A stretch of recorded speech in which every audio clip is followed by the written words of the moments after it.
In the tradition of Malcolm X, peace be unto you. This morning, the news was released that the Supreme Court has made its decision regarding race-based educational opportunities for admission into some of the top universities in the United States. Harvard, for instance, and the University of North Carolina. It says here, in disavowing race as a factor for achieving educational diversity, the court all but ensured that the student population at the campuses of elite institutions will become whiter and more Asian and less black. How that plays out in other colleges across the nation, we'll just have to wait and see. But when we talk about states like California, where African American and Latino enrollment is already low. In fact, African American enrollment in state universities in California is negligible. And Latino student populations have been growing very slowly. We'll just have to wait and see how it plays out, but it doesn't look good. Now, there's another parallel problem, and that is the U.S. debt. As it states in the headline that you can see here, U.S. debt hits historic high. The record was reached just 2 weeks ago after the government was given leave to keep borrowing without limit. In other words, the government is borrowing more money than it takes in to pay off its debt. And let's look at the quote here that I have for you to see. And I quote, as we race past $32 trillion with no end in sight, it's well past time to address the fundamental drivers of our debt, which are mandatory spending growth and the lack of sufficient revenues to fund it, end quote. Now, Michael A. Peterson, head of the Peter G. Peterson Foundation, told the news outlet that information. According to the foundation's projections, the U.S. could amass another $127 trillion in debt over the next 30 years, with interest costs taking up roughly 40% of the country's federal revenues by 2053. Now, this is very important. This is very important because it highlights what I said 4 years ago when there was a big hoop-de-doo about getting reparations for African Americans. And I stated 4 years ago, we deserve reparations.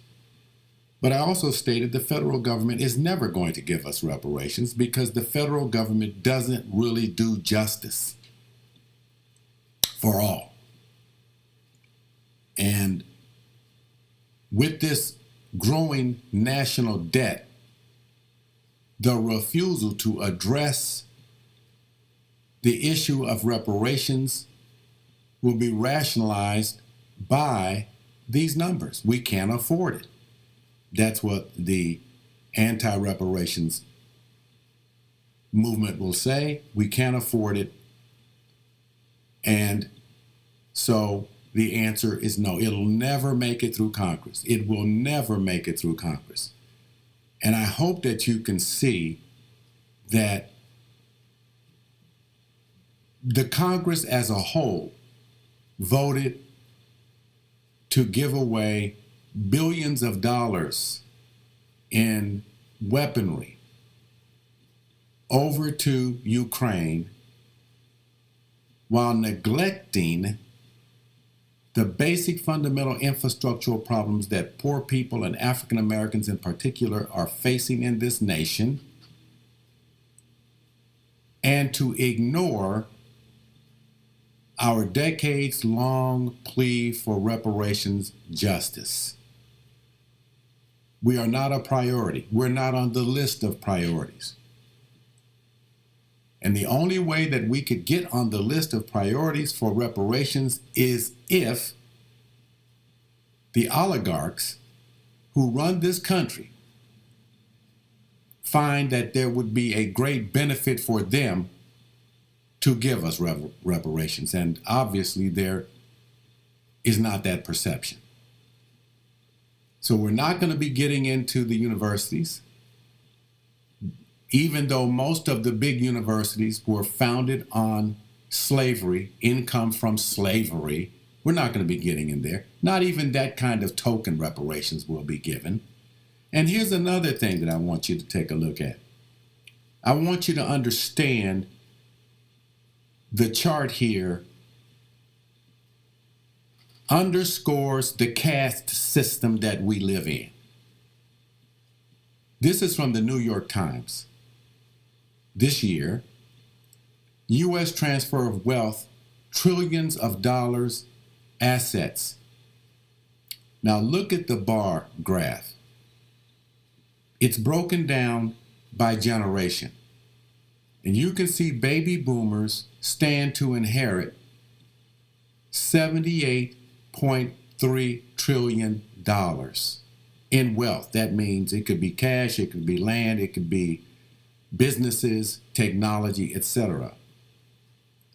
And you can see that Generation X, $47.8 trillion, millennials, $14.2 trillion, and the silent generation, that would be the generation of the Depression, people who are still living, $18.1 billion. Now understand this, looking at the baby boomers who are going to pass on that wealth, most of it will go to white people in America. Very, very, very little wealth will be transferred to African Americans. In other words, for the rest of this century, wealth will remain in the hands of those who've had it in this country since its foundation. And part of their wealth at the beginning of this nation, if you recall, was ownership of slaves, our ancestors. Nothing has changed.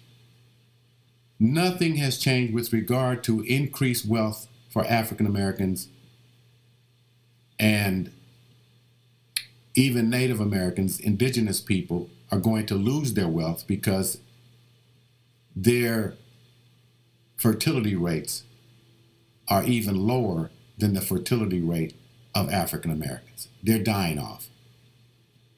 And their wealth will be transferred to people who claim to have some indigenous blood. And that's the way that ball is rolling right now. The situation is not good. It's not approaching good for African Americans at all.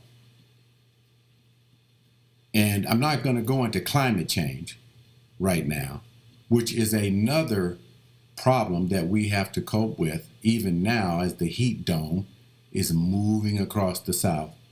We're going to see more of these types of extreme climate conditions. We've hit the 1.5 global average temperature limit defined by the IPCC years ago. And what they stated is that once we hit 1.5 Celsius global average temperature, there's no going back. We'll save that talk for another time. I have some uploads that you can take a look at. If you go through my library, I said, don't move to the south, and now you can see why. So, we've got national debt, we've got the transfer of wealth to the children of slave masters or the immigrants from Europe. And we've got a situation in which it's going to be even more difficult for those African American students who are qualified to get into universities across this nation, and maybe even smaller colleges, because now they have a rationalization. They have the Supreme Court decision that was made yesterday that disavows race as a factor in achieving educational diversity.